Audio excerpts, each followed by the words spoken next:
கட்சியாக இப்போ ஆரம்ப காலத்திலிருந்து தொடர்ச்சியாக மக்களுக்கு நலத்திட்ட உதவிகளை வழங்கின ஒரே கட்சி தமிழக பல்வேறு கட்சியிலிருந்து நம்மளுடைய கட்சிக்கு வராங்க. அந்த நண்பர்களை எல்லாம் நாம் மதிக்க வேண்டும், அவர்களை அரவணைத்துக் கொள்ள வேண்டும், அவர்களோடு நம்மளோடு அவர்களும் செயல்பட வேண்டும். ஆனால் ஒன்னே ஒன்று நான் சொல்லிக்கொள்ள ஆசைப்படுகிறேன்.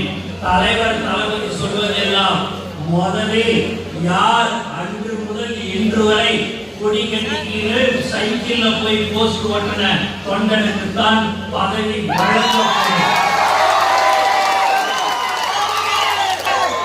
என்பதுதான் அவர் எனக்கு சொல்லிக் கொடுத்திருக்கிறார். யார் உழைத்தார்களோ அவர்களுக்கு மட்டும்தான் பதவி, உழைக்காதவர்கள் யாருக்கும் கட்சியில் பதவி கொடுக்கப்பட மாட்டார் என்பதை நம்மளுடைய உயிர் மூச்சு நாடி அனைத்தும்.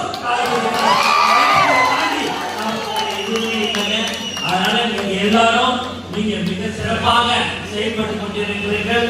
அந்த செயல்பாடுகள் அந்த 26 நம்மளுடைய தளபதியை அந்த இடத்தில் நாம் அமர வைக்க வேண்டும். அதற்கு கடினமாக நாம் உழைக்க வேண்டும். அது எக்காரணத்தை கொண்டு உங்களுக்குள்ள எந்த ஒரு சின்ன மனசுல ஒரு சங்கடம் ஏற்பட்டாலும் நீங்கள் தளபதியுடைய படத்தை மட்டும் பார்க்க வேண்டும். தளபதியுடைய படம் எல்லாருடைய கையிலையும் பாக்கெட்ல நம்மளுடைய அவருடைய புகைப்படத்தை வச்சிருக்கிறோம். அதை பார்த்தீங்க அப்படின்னா நமக்கு எல்லாமே தளபதி தான். தளபதியை தாண்டி நமக்கு வேற எதுவுமே கிடையாதுங்க. அதை மனசுல வச்சுங்க. நான் பெரியவன், நீ பெரியவன், அது எதுவும் கிடையாது. பொதுச் செயலாளர் அவரு இவர் எதுவும் இல்லை. எல்லாம் தளபதிக்கு கீழே ஒரு கொண்ட ஒரு ரசிகன் எல்லாம் நம்ம ஒரு தோழரா நம்ம இருக்கிறோம். ஏன் இதெல்லாம் சொல்லணும் பாத்தீங்கன்னா எல்லாரும் புதுசா வருவாங்க, ஏதாவது சொல்லுவாங்க, ஏதாவது யாரு பேச்சும் எதையும் கேட்காதீங்க. உங்களுக்கு வேண்டியது தளபதி தலைவனை மட்டும்தான் நீங்க யோசிக்கணும்.